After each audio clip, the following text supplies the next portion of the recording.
ஆசைப்படுகிறேன். விசேஷமாக ஜாஷ்வாக்கா கை தட்டுங்க பார்ப்போம். Praise the Lord. இது தேவன் விரும்புகிற காரியம். ஆமென். ஆமாம். தேவன் நம்மளோட வாழ்க்கையில் வெளிப்படணும் அப்படின்னு சொன்னால் தேவன் வெளிப்படுவதற்கு நான் வாய்ப்பு கொடுக்கணும். ஆமென். ஆமாம். நான் வாய்ப்பு கொடுக்காம எனக்குள்ள வீண் வைராகியங்கள், வீண் கோபங்கள், வீண் சுபாவங்கள், வீண் கிரியைகள் இதெல்லாம் இருந்ததுன்னா டோர் ஓப்பன் ஆகாது, டோர் க்ளோஸ் ஆகிடும். ஸோ நிச்சயமாக தேவன் ஒரு திறந்த வாசலை இந்த வருடம் கொடுத்தது போலவே ஒரு திறந்த வாசலினுடைய நாட்கள் நான் பார்த்து கொண்டிருக்கிறேன். நிச்சயமாக கர்த்தர் பெரிய காரில் செய்து கொண்டிருக்கிறார். சரி, நம்ம தேவனுடைய வார்த்தை நேரம் கடந்து போவோம். எத்தனை பேர் உங்கள் குடும்பம் ஆசீர்வாதமாக இருக்க வேண்டும்னு ஆசைப்படுறீங்க? எத்தனை பேர் ஆசைப்படுறீங்களா? அல்லேலூயா. சரி, ஆசைப்படுறவங்க தலைமையில் கை வச்சு ஒரு சின்ன ஜெபம் பண்ணுங்க. இயேசுவே, நாங்கள் ஆசைப்பட்டால் மட்டும் போதாது, உம்முடைய ஆசையை நிறைவேற்றுகிற கிருபை எங்களுக்கு தாங்க, கீழ்ப்படுதல் எங்களுக்கு தாங்க, ஒழுக்கம் எங்களுக்கு தாங்க, உண்மை எங்களுக்கு தாங்க, ஜப அபிஷேகம் எங்களுக்கு தாங்க, உண்மையில வாஞ்சி எங்களுக்கு தாங்க, உம்முடைய பிரியம் எங்களுடைய பிரியமாக இருக்க கிருபை எங்களுக்கு தாங்க, இயேசுவின் நாமத்தினாலே ஆமென். நல்ல கவனிங்க. தேவன் இந்த மாதம் நமக்கு ஒரு வாக்குத்தத்தம் கொடுத்தார். என்ன வாக்குத்தத்தம்? சகாரியா எழுதின புஸ்தகம் 8ஆம் அதிகாரம் 23வது வசனம் வாசிக்க கேட்போம். சம்பவிப்பது என்னவென்றால் யூதா வம்சத்தாரே, இஸ்ரவேல் வம்சத்தாரே, நீங்கள் புறஜாதிகளுக்குள்ளே சாபமாய் இருந்தது போலவே ஆசீர்வாதமாய் இருக்கும்படி நான் உங்களை ரட்சிப்பேன். பயப்படாதீங்கள், உங்கள் கைகள் திடப்பட கடவது. அங்க ரெண்டு விஷயத்தை நம்ம கவனிக்கணும். அந்த நாட்களில் யூதா வம்சத்தையும் இஸ்ரவேல் வம்சத்தையும் ஆண்டவர் பார்த்து சொல்றாரு, எப்படி இருந்தாங்களாம்? புறஜாதிகள் மத்தியில் சாபமாக இருந்தாங்களாம். இப்போ ஆண்டவர் டிசைட் பண்ணியிருக்கிறாரு, நீங்கள் சாபமாக இருக்கக்கூடாது, ஆசீர்வாதமாக இருக்கணும். எப்படி இருக்கணும்? ஆசீர்வாதமாக இருக்கணும். இப்போ ஆண்டவர் அதை டிசைட் பண்ணிட்டாரு. அப்போது இந்த வாக்குத்தத்தத்துடைய பழைய செய்தி நம்ம என்ன பண்ணியிருக்கிறோம்? கேட்டிருக்கிறோம், தியானித்திருக்கிறோம் இல்லையா? ஆமாம். இன்னைக்கு கடந்த புதன்கிழமை குடும்ப ஆசீர்வாதம் கொடுத்து சகையை கொடுத்து மறுபடியும் ஆண்டவர் பேசினார் இல்லையா? சகையை ஒரு மனுஷனால் சாபமாக இருந்த தன்னுடைய குடும்பம் அதே மனுஷனால் ஆசீர்வாதமாய் மாறினதை கடந்த வாரம் நம்ம தியானித்தோம். அப்போது யாரால் அந்த குடும்பத்துக்கு சாபம் அப்படின்னு பார்த்தா சகையுனால அந்த குடும்பத்துக்கு சாபம். சகையு சாதாரண ஒரு மனுஷன் கிடையாது. சகையு எரிகோ பட்டணத்தில் ஒரு மிகப்பெரிய தலைவன், ஒரு மிகப்பெரிய ஐஸ்வர்யவான். அவன் ஒரு ஆயக்காரன், ஒரு மிகப்பெரிய டாப் லெவலில் இருக்கிற ஒரு நபர். என்னதான் டாப் லெவலில் இருந்தாலும் அந்த குடும்பம் சாபத்தில் இருந்தது. யாரால சாபம்? சகையுனால சாபம். அவனோட வாழ்க்கையில் யோசிக்கிறான், நான் ஒரு டாப் பொசிஷனில் இருக்கிறேன், ஒரு லீடராக இருக்கிறேன், ஒரு ஐஸ்வர்யவானாக இருக்கிறேன், ஆனாலும் என் குடும்பத்தில் ஒரே பிரச்சனையாக இருக்குதே, ஒரே குழப்பமாக இருக்குதே, எப்போ பார்த்தாலும் சண்டையாக இருக்குதே, எப்போ பார்த்தாலும் பயமாக இருக்குதே, எப்போ பார்த்தாலும் ஏதோ ஒரு இழப்பு, ஏதாவது ஒரு நஷ்டம், ஏதாவது ஒரு கஷ்டம், நல்லா இருக்கணும் அப்படின்னு நினச்சா கூட நல்லா இருக்க முடியலையே, இப்படின்ற பல கேள்விகள் பல நாட்களாக இந்த சகையனுடைய வாழ்க்கையில் இருந்துக்கிட்டே இருந்தது. அப்படி இருந்த சகையுடைய வாழ்க்கையில் அவன் நினச்சி பார்த்துருப்பான், என்னுடைய பொசிஷனால் நான் ஆசீர்வாதம் இருக்க முடியும், என்னுடைய ஐஸ்வர்யத்தினால் நான் ஆசீர்வாதமாக இருக்க முடியும், நான் இந்த எரிகோவில் ஒரு தலைவனாக இருக்கிறதுனால நான் ஆசீர்வாதமாக இருக்க முடியும். பல நாள் என்ன பண்ணியிருப்பான்? அதற்காக உழைச்சிருப்பான், பிரயாசப்பட்டிருப்பான், என்னென்னமோ பண்ணிருப்பான், யார் வயத்துலேயோ எப்படியோ அவன் எல்லாமே சேர்த்துட்டான். ஆனால் என்ன இல்லை, அவன் பிரயாசப்பட்ட எல்லாமே தான் ஆசீர்வாதம் அப்படின்னு நினச்சான். ஆனால் அதனால் அவனுக்கு பிரயோஜனமே இல்லை. அப்பேற்பட்டவன் தான் ஒரு நாள் இயேசு பார்க்கணும், இயேசு எப்பேற்பட்டவன்னு பார்க்கணும், அப்படின்னு பிரயாசப்படுறார். இயேசுவை கேள்விப்பட்ட உடனே, இயேசுவை பார்க்க வேண்டும் பிரயாசப்பட்ட உடனே, இயேசுவையும் பார்க்கறதுக்காக மரத்தை ஏறுறாரு. இயேசுவும் வந்தார், மரத்துக்களை நிற்கிறாரு. சகையை பார்க்குறாரு, சீக்கிரமாக இறங்கி வான்றாரு. உடனே சகையு சந்தோஷமாக கீழே இறங்கி வராரு. இறங்கி வந்து இயேசு சொல்கிறாரு, இன்றைக்கி நான் வீட்டில் இருக்கணும் அப்படின்னு சொன்னேன், வாங்க இயேசுவை போகலாம் வீட்டுக்கு அப்படின்னு நடக்க ஆரம்பிக்கிறாங்க. நடக்க ஆரம்பித்த உடனே அங்கே இருக்கிற ஜனங்களெல்லாம் பார்த்து சொல்கிறாங்க, பாவியான மனுஷனாச்சே இவன் அப்படின்னு அர்த்தம், சாபமான மனுஷனாச்சே இந்த ஆள், இவர் போய் இயேசுவோட கூட போகிறாரு அப்படின்னு உடனே தான் சகையும் ரியலைஸ் பண்ண ஆரம்பிக்கிறார். இன்னைக்கு அதை நிதானிக்கிற கிருபை நமக்கு வேணும். இன்னைக்கு எவ்வளோ சத்தியம் கேட்டாலும், எவ்வளோ வசனம் கேட்டாலும், எவ்வளோதான் ஆவியானவர் தீர்க்கமாக பேசினாலும், நான் கவனிக்கிற சில காரியம் என்ன தெரியுமா? தன்னைத்தான் நிதானிக்கிற, தன்னைத்தான் ஆராய்கிற, தன்னைத்தான் என்ன ஏன் இப்படி சொல்கிறாங்க அப்படி தன்னைத்தான் ஒரு கேள்வி கேட்டு சரி செய்கிற கிரியை தவிர மற்ற எல்லா கிரியையும் இருக்குது. அதனால தான் இன்னும் சாபம் வீட்டு வாசல்ல, வீட்டுக்குள்ள, குடும்பத்தில் காணப்படுறது காரணம்.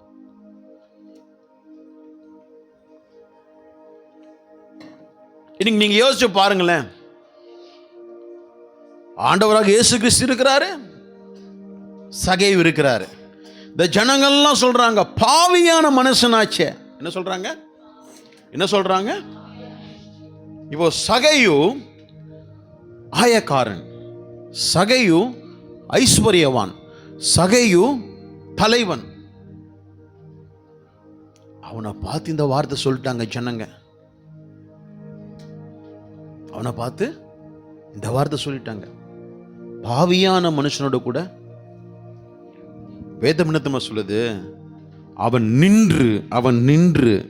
நின்று ஏசப்பாவை பார்த்து அவன் சொல்றான் ஐயா ஐயா, என்னது, என் ஆஸ்திகளில் பாதிய ஏழைகளுக்கு கொடுத்துடுறேன். ரெண்டாவது யார்கிட்டையாவது நான் அநியாயமா வாங்கினது உண்டானால் நாலாம் தனையா திரும்ப கொடுத்துடுறேன். இப்போ இவன் பாவி அப்படின்னு ஜனங்கள்லாம் சொன்ன உடனே யாருக்கிட்டையும் அவன் தன்னுடைய ரோசத்தை, தன்னுடைய கோபத்தை, தன்னுடைய சுயத்தை, தன்னுடைய சுபாவத்தை, தன்னுடைய கிரியையை, ஏய் யாரை பார்த்து நீ பாவின்னு சொல்ற, யாரா நீ, எங்கேருந்து நான் வந்த, உனக்கு தெரியுமா நான் பாவின்னு சொல்லிட்டு அவங்களோட கூட வாக்குவாதம் பண்றதுக்கு சகையு இறங்கல. ஆக்சுவலி சகையு ரட்சிக்கப்பட்டவன் கிடையாது, சபைக்கு போறவன் கிடையாது. ஜஸ்ட் கேள்விப்பட்டான் இயேசு வரார் எரிகோக்குள்ள, இயேசு வரார் எரிகோக்குள்ள. அவர் பார்ப்போம், அவர் எப்பேற்பட்டவர் பார்ப்போம். நிறைய பேர் பேசுகிறாங்களே, இயேசு வந்த விடுதலை, இயேசு வந்த சமாதானம், இயேசு வந்த சுகம், இயேசு வந்த அற்புதம், இயேசு வந்த மகிழ்ச்சி, இயேசு வந்த ரட்சிப்பு, இயேசு வந்த பரலோகம், இயேசு வந்த மகிமை, இயேசு வந்தா, நிறைய பேர் சொல்கிறாங்களே, பார்ப்போமே அப்படின்னு போகிறவரை பார்த்து எல்லாரும் என்ன சொல்கிறாங்க? பாவியான மனுஷன். இன்னைக்கு ஒரு 2 நிமிஷம் நீங்கள் கண்களை மூடி நீங்கள் யாருன்னு உங்களை கேளுங்களேன். இயேசு உங்களை அழைச்சிருக்கிறாரு, இயேசு உங்களை ரட்சித்திருக்கிறாரு, இயேசு உங்களுக்கு வாக்குத்தத்தம் கொடுத்துருக்கிறாரு, இயேசு உங்களை வாழ வைக்கணும்னு பிரயாசப்படுறாரு, இயேசு உங்களோடு கூட வாரத்தில் பலமுறை உங்களோட கூட இடைப்பட்டு கொண்டிருக்கிறாரு. ஆனால் அந்த சத்தியத்திற்கு, அந்த ரட்சிப்புக்கு, அந்த ஆவியானவருக்கு உங்களுடைய பதில் என்னவா இருக்குது? உங்களோட வாழ்க்கை என்னவா இருக்குது? உங்களுடைய கீழ்ப்படுதல் என்னவா இருக்குது? கொஞ்சம் யோசிச்சு பாருங்களேன்.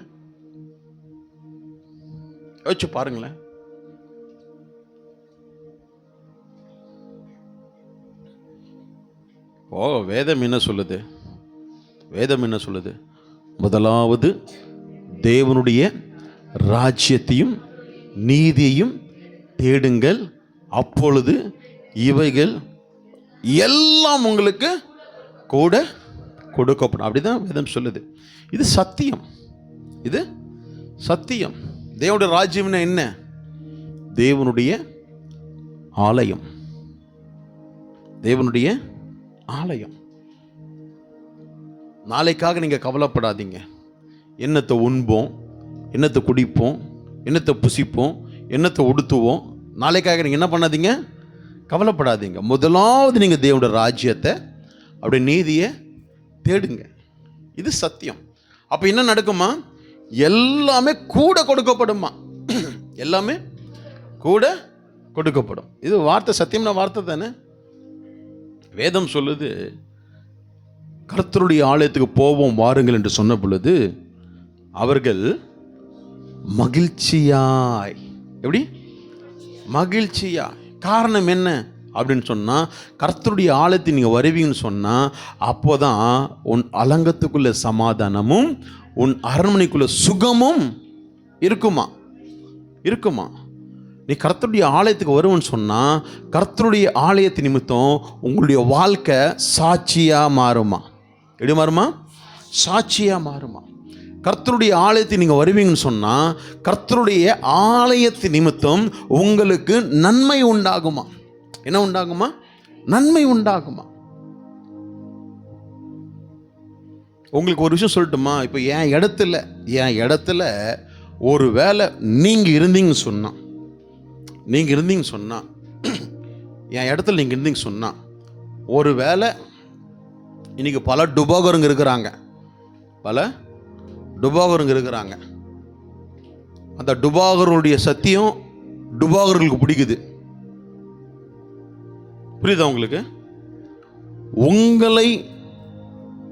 உங்களை இந்த ஸ்தலத்தில் வச்சா நீங்க என்ன பண்ணுவீங்க? யோசேப்பையா, நீங்க தான் பாஸ்டர். இப்போ நான் விசுவாசி. இந்த இடத்துல நீங்க பிரசங்கம் பண்றீங்க. நீங்க தான் ஊழியக்காரர் இந்த சபைக்கு. நான் சர்ச்சுக்கு வரல, நீங்க என்ன பண்ணுவீங்க?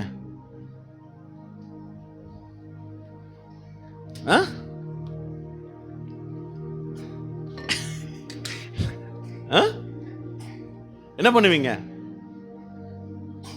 இந்த ஜான கேட்ட சொல்லுவான், ஜான கேட்டான், என்ன பண்ணுவீங்க? கவனிங்க. புறஜாதிகளுக்குள்ள சாபமா இருந்த உங்களை ஆசீர்வாதமா இருக்கும்படி ரட்சிப்பேன் அப்படின்னு சொன்னார். அவங்களுக்கு, யாருக்கு? யூத வம்சத்தாருக்கும் இஸ்ரவேல் வம்சத்தாருக்கும் சொன்னார். ஆனால் இன்னைக்கு நீங்களும் நானும் ரட்சிக்கப்பட்டிருக்கிறோமா?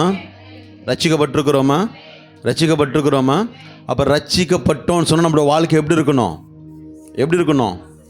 ஆசீர்வாதமாக இருக்கணும். ஆசீர்வாதத்துக்காக நம்முடைய வாழ்க்கை கட்டப்பட வேண்டும்.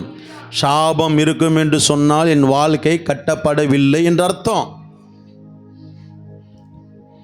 சத்தியம் என்ன சொல்லுது? முதலாவது தேவனுடைய ராஜ்யத்தை தேடுங்க, அப்போ உங்களுக்கு இவைகள் எல்லாம் கூட கொடுக்கப்படும். கர்த்தருடைய ஆலயத்துக்கு மகிழ்ச்சியாக வாங்க. இன்னைக்கு குடும்ப ஆசீர்வாத கூட்டம். குடும்பம்னா யாரு? யாருமா? குடும்பம்னா யாரு? கணவர், மனைவி, பிள்ளைகள். இதென்ன குடும்பம்? குடும்பமா ஆலயத்துக்கு வருது ஆசீர்வாதமா? ஆசீர்வாதம் இல்லையா? இப்போ ஒரு சிலர் புருஷர்கள் வேலைகள் இருக்கலாம். இப்போ மெர்சிமார் ஆட்கள்லாம் பெரிய ஆட்கள், அவங்க ஹஸ்பண்டு போலீஸு. ஒரு சிலர் ஏதாவது வேலைகளில் லேட் ஆகலாம். ஒரு சிலர் வேலை இருந்ததுன்னா அது வேறு விஷயம். செகண்ட், உண்மையிலேயே வேலை இருக்குது, வரணும்னு நினச்சோம் எப்படின்னாலும் வரலாம், அது வேறு விஷயம். வரணும் என்பது தான் ஊழியக்காரர் சொல்லுவார். நீ எப்படியாவது ஆலயத்துக்கு வரணும், அதுதான் ஊழியக்காரர் சொல்லுவார். ஏன் சொல்லுவார் அப்படின்னு சொன்னால், உன் குடும்பம் ஆசீர்வாதமாக இருப்பதற்காக சொல்லுவார். ஆமென். அப்போ எப்படி வரணும் சொல்லுவார்? இப்போது மெர்சியோட வீட்டுக்காரர் வரல, இது அண்டர்ஸ்டாண்டபிள். சொல்லுங்கள், இது புரிந்து கொள்ள முடியும். காரணம் என்ன? அவருடைய போலீஸ் இருந்தால் அவர் டியூட்டி எப்படி இருக்குன்னு சொல்ல முடியாது. ஆனால் அவர் ஒரு முடியும் வரும்போது, பாஸ்டர் நான் சபையை விடக்கூடாது, பலிபீடத்தை விடக்கூடாது, ஆராதனை விடக்கூடாது, அந்த தடையெல்லாம் உடைக்க முடி, ஜெபம் பண்ணுங்க பாஸ்டர், நானும் பிரயாசப்படுறேன் அப்படின்னு கேட்பார். நான் ஜெபிப்பேன்.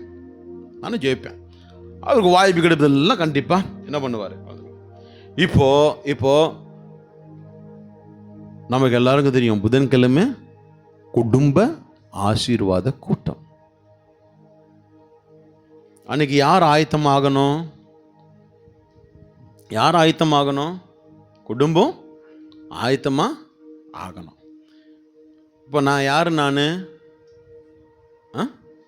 ஊழியக்காரர். இப்போ பாபு ஜோசப் வீட்டில் ஒரு ஃபங்க்ஷன், ஒரு கல்யாணமோ ஒரு பிறந்த நாளோ, பாபு ஜோசப் கிடையாது, ஒரு பிறந்த நாளோ ஏதோ ஒரு இன்விடேஷன் வைக்கிறாரு. அதுக்கு நம்ம குடும்பமாக போயிடுவோம், அது வேறு விஷயம். கண்டிப்பாக குடும்பமாக போயிடுவோம், அது வேறு விஷயம். அது எதுக்கு போவோமோ கண்டிப்பாக அவங்க கேட்பாங்க. என்ன கேட்பாங்க? அவன் குடும்பம் வந்து ரொம்ப சந்தோஷம், அவங்கள பார்த்து ரொம்ப சந்தோஷம் அப்படின்னா அப்படியே சில பேர் அவங்க ட்ரெஸ்ஸை காட்டுறதுக்காகவே, புடவையை காட்டுறதுக்காகவே, அந்த நகையை காட்டுறதுக்காகவே கண்டிப்பாக குடும்பம் என்ன பண்ணுவாங்க? போயிடுவாங்க. ஒரு வேளை கணவர் வரல, பிள்ளைங்க வரல, மனைவி வரல அப்படின்னு சொன்னால் அந்த கல்யாண வீட்டில் கண்டிப்பாக கேட்பாங்களா கேட்க மாட்டாங்களா? ஏன் நீ மட்டும்தான் வந்தியா? கணவர் வரலையா? உன் பிள்ளைங்க வரலையா? கேட்பாங்களா கேட்க மாட்டாங்களா? கேட்பாங்கல்ல. ஆனால் நம்ம போயிடுவோம், அது வேறு விஷயம். கண்டிப்பாக போயிடுவோம், அது வேறு விஷயம். கேட்பாங்கல்ல. அப்போ நம்ம என்ன பண்ணுவோம்? ஏதோ ஒரு ரீசன் என்ன பண்ணுவோம் சொல்லுவோம். உங்களுக்கு தெரியுமா, சபை ஒரு கல்யாண வீடு. சபை ஒரு கல்யாண வீடு. இங்கே மணவாளனா இயேசு இருக்கிறார், மணவாட்டியா நீங்கள். நமக்கு ஒரு நித்திய வீடு இருக்கு. எந்த வீடு? நித்திய வீடு இருக்கு. அந்த வீட்டுக்கு போகிறதுக்கு வழி இதுதான். அப்போ இங்கே வர நம்ம அலங்கரிக்கப்படுவோம். அலங்காரம் தான் நமக்கு ஆசீர்வாதம். அலங்காரம் தான் நம்மளுக்கு விடுதலை. அலங்காரம் தான் நம்மளோட ரட்சிப்பினுடைய அடையாளம். இந்த அலங்காரம் ஆகாமல் அடாவடித்தனை பண்ணோம், நரகம் டைரக்ட். அங்கேயும் நரகம், இங்கேயும் நரகம். இப்போது குடும்ப ஆசீர்வாத கூட்டத்திற்கு ஊழியக்காரன் கேட்குறாரு, ஏன் பிள்ளைங்க வரல? பிள்ளைங்களோட வரணும், மனைவியோட வரணும், கணவரோட வரணும். இது ஊழியக்காரோட ரெஸ்பான்சிபிலிட்டி. போயிட்டு நம்ம சொல்கிறது டியூஷனில், நீங்கள் எங்கள் பாஸ்டர் திட்டுவார், பிள்ளைங்க வரலன்னா எங்கள் பாஸ்டர் திட்டுவார். அதனால டியூஷனுக்கு என்ன பண்ண மாட்டாங்க. இது ஊரெல்லாம் சொல்லுகிறது. ஆமாம், இங்கே சாட்சி சொல்லும் பொழுது எங்களை எல்லாம் திட்டுறாங்க, எங்கள் திட்டுறதுலாம் ஆசீர்வாதம், எங்களுக்கு திட்டுறாங்க, அப்பாவுக்கு தான் தெரியும். திட்டுறதுக்கு ஊழியம் பார்க்குறாங்க. இங்கே உங்களை எத்தனை பேர் நான் திட்டிருக்கு நீங்கள் சொல்லுங்கள். திட்டுன்னா என்னது? ஒரு சம்பவம் சொல்கிறேன், நல்லா கவனிங்கம்மா. இப்போ நாங்கள் ஹாஸ்பிட்டல்லேருந்து முடிச்சுட்டு நாங்கள் வந்துட்டு இருக்கிறோம். என் மனைவி என் பிள்ளைங்களுக்கு ஃபோன் பண்ணப்போ எங்கம்மா இருக்கிறீங்க அப்படின்னு கேட்டான். அப்போது என் பிள்ளைங்க சொன்னாங்க, போயிட்டு இருக்கோம்மா, போயிடுவோம், கொஞ்ச நேரத்தில் போயிடுவோம் சர்ச்சுக்கு அப்படின்னாங்க. அப்புறம் கொஞ்ச நேரம் கழித்து மறுபடியும் ஃபோன் பண்ணான். உங்கள் அப்பா பயங்கரமாக திட்டுறாரு, கத்துறாரு. நான் பேசவும் இல்லை, கேட்கவும் இல்லை. ஏன்னா டைம் பார்க்குறேன். நான் 7:10 வரைக்கும் அப்சர்வ் பண்ணுவேன். அதுக்கப்புறம் தான் நான் கேட்பேன். நான் கேட்கவும் இல்லை, பார்க்கவும் இல்லை, பேசவும் இல்லை. நான் பக்கத்தில் இருக்கிறேன். என் மனைவி, உங்கள் அப்பா கத்துறாரு. நான் கேட்டேன், உங்களை நான் என்னத்தை சொல்கிறது? கூடவே இருக்கிறவங்களும் இப்படி இருந்தால் அப்போ நீங்கள் என்ன சொல்லுவீங்க? அப்போது தப்பு இல்லை. நான் என்ன சொல்கிறேன்னா, உங்களை ஆக்சுவலி திட்டுற அதிகாரம் எனக்கு இருக்குது. திட்டுறதில்லை, உதைக்கிற அதிகாரம் இருக்குது. பலர் அரைக்கிற அதிகாரம் எனக்கு இருக்குது. எனக்கு தான் இருக்குது. நீங்கள் யூடியூப்பில் பார்க்குற பாஸ்டருக்கு இருக்காது. அந்த பாஸ்டருக்கு உன் மூஞ்சியே தெரியாது, நீ யாருன்னு தெரியாது. நாளைக்கு உனக்கு ஒன்றுன்னா நான் தான் வரணும். என்னம்மா கடுதானம்மா? அவன் சொல்லிட்டு போவான் டுபாகுரு. உனக்கு என்ன ஆகும்? உங்கள் அம்மா அப்பா சமைச்சு வைக்கிற சாப்பாடு தான் உனக்கு ஆரோக்கியம். எவனோ வைக்கிற சாப்பாடு உனக்கு ஆரோக்கியம் கிடையாது, அது விஷமாக மாறிடும். இப்போ சகை என்ன பண்ணான்? தன்னை தான் என்ன பண்றான் நினைக்கிறோம். எஸ், அந்த அக்கா சொல்றது கரெக்டு தான், அந்த அண்ணன் சொல்றது கரெக்டு தான், அந்த அம்மா சொல்றது கரெக்டு தான், இவங்க சொல்றது கரெக்டு தான், இவங்க சொல்றதெல்லாம் கரெக்டு தான். எஸ், நான் பாவி. ஏன் பாவி? ஏன் பாவி? நான் என்ன பண்ணியிருக்கிறேன்? அநியாயமாக வட்டி கொடுத்துருக்குறேன். நான் ஆயக்காரன், என்கிட்ட நிறைய பேர் உதவிகள் கேட்டு வந்தாங்க, அவங்ககிட்ட அநியாயமாக நான் என்ன பண்ணிக்கிறேன்? கமிஷன் வாங்கியிருக்கிறேன். பல பேரை நான் என்ன பண்ணியிருக்கிறேன்? 100 வட்டி, 10 வட்டி, அந்த வட்டி, இந்த வட்டி, இவ்வளோ பண்ணி என்ன பண்ணிக்கிறேன்? கஷ்டப்படுத்திருக்கிறேன். நான் உங்களுக்கு ஒன்று சொல்கிற பாருங்க, பைபிள் சொல்லுது, வட்டிக்கு கொடுக்காத. கிறிஸ்துவர்களே, வட்டிக்கு கொடுக்கறதும் சாபம், வட்டிக்கு வாங்குறதும் சாபம். நான் சொல்கிறேன் உங்களுக்கு, சத்தியத்தை சொல்ல முடியும். உங்களுக்கு பிடிக்குது பிடிக்கலன்னு எனக்கு என்னுடைய இது கிடையாது. சத்தியத்தின்படி வாழ்ந்தா விடுதலை, சத்தியத்தின்படி கீழ்ப்படிந்தா விடுதலை, சத்தியத்தின்படி கிரியை செய்தா விடுதலை. சகை என்ன பண்ணாராம்? நின்று தன்னைத்தானே நிதானித்து இந்த பேசுகிற ஜனங்கள் கிட்ட ரிப்ளை பண்ணல. இயேசுவே, நான் பாவி, நான் என்ன பண்ணுறேன்? யார்கிட்டையாவது அநியாயமாக வாங்கினான், என் ஆஸ்தில பாதி ஏழைகளுக்கு கொடுத்துட்றேன். யாருக்கு? ஏழைகளுக்கு கொடுத்துட்றேன். அப்போ சொன்னார் ஆண்டவர், அதே ஜனங்க எதிர்க்க இயேசு பேசினார். இந்த ஜனங்க பேசினாங்க, இவன் பாவியான மனுஷன் என்று சொல்லி. எப்போ இயேசு நான் பாவி என்று உணர்ந்து அதை அறிக்கை செய்தானோ இயேசுவினிடத்தில், இயேசு சொல்றாரு, உன் வீட்டுக்கு ரட்சிப்பு வந்தது. நீ இனிமே ஆயக்காரன் கிடையாது, நீ தலைவன் கிடையாது, நீ ஐஸ்வர்யவன் கிடையாது, நீ ஆபிரகாமுடைய குமாரன். அப்படின்னு என்ன அர்த்தம்? பரலோக ஆசீர்வாதமும் பூலோக ஆசீர்வாதம் இனிமே உனக்கும் குடும்பத்துக்கும் உண்டாயிருக்கும். இன்னைக்கு உன் வீட்டுக்கு என்ன வந்தது? ரட்சிப்பு வந்தது. ரட்சிக்கப்பட்ட ஜனமே, உங்களுக்கு எல்லாருக்கும் எச்சரிப்பை நான் சொல்றேன். நீங்க ஆசீர்வாதமா இருக்க வேண்டும் ஆசைப்படுறேன். ஆவியானவர் ஆசைப்படுறாரு. நான் ஹாஸ்பிட்டலுக்கு போயிட்டு வந்தேன். அந்த ஹாஸ்பிட்டலில் 1st ஃப்ளோரு 2nd ஃப்ளோரு நான் பார்க்குறேன். ஒருத்தர் பெட்டு பக்கத்தில் இந்த என்னது செப்டி டேங்க் பக்கத்தில் வச்சிருக்கிறார், பேக்கு பக்கத்தில் வச்சிருக்கிறார். அவர் சாப்பிட்றது பின்னாடி வழி போல இந்த வழியா போய் வருது பேக்கில். அவர் அதை அப்படியே வச்சுட்டு இருக்கிறார். அவர், நான் சொல்கிறேன், தேவனுடைய பிள்ளைகளை, உங்களுக்கு இருக்கிற பலன் தேவன் கொடுக்குற பலன். நீங்கள் வெளியே போயிட்டு வீட்டுக்கு திரும்பி வர்றது தேவன் கொடுக்குற பாதுகாப்பு. இன்னைக்கு நம்ம ஜீவனோட சுகத்தோட பலத்தோட குடும்பத்தோட இருக்கிறோன்னு சொன்னால் தேவன் இன்னும் அந்த கிருபையை எடுக்காம இருக்கிறார்.